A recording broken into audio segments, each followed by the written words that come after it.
पन्हाळा किला महाराष्ट्र के कोल्हापुर जिले में स्थित एक प्रमुख ऐतिहासिक किला है।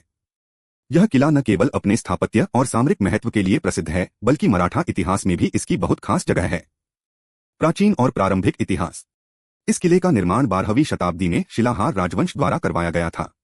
बाद में यह किला यादव वंश देवगिरी के अधीन आया। बहमनी और आदिलशाही काल। 14वीं शताब्दी में यह किला बहमनी सल्तनत के अधिकार में चला गया।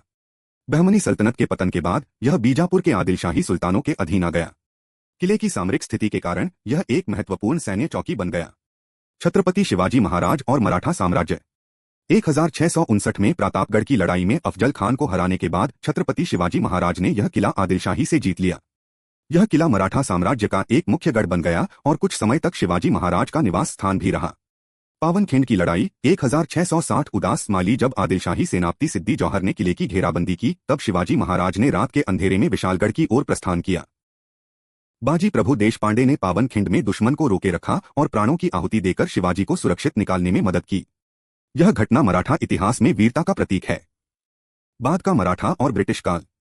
बाद में यह किला कोल्हापुर के भोसले राजवंश के अधीन आ गया। 19वीं शताब्दी में यह किला ब्रिटिश शासन के अधीन आया। मुख्य स्थापत्य और विशेषताएं। ऊंचाई लगभग 3177 फीट समुद्र तल से। प्रमुख स्थल अंधार बावड़ी छिपा हुआ जल स्रोत। 3 दरवाजा मुख्य प्रवेश द्वारों में से एक। सज्जा कोठी जहां शिवाजी महाराज बैठकें किया करते थे। अंबरखाना अनाज भंडार जो कई महीनों तक किले को घेरने की स्थिति में काम आता था। वर्तमान स्थिति। आज यह किला एक लोकप्रिय पर्यटन स्थल और संरक्षित स्मारक है। विशेष रूप से मानसून के मौसम में यहां भारी संख्या में पर्यटक आते हैं।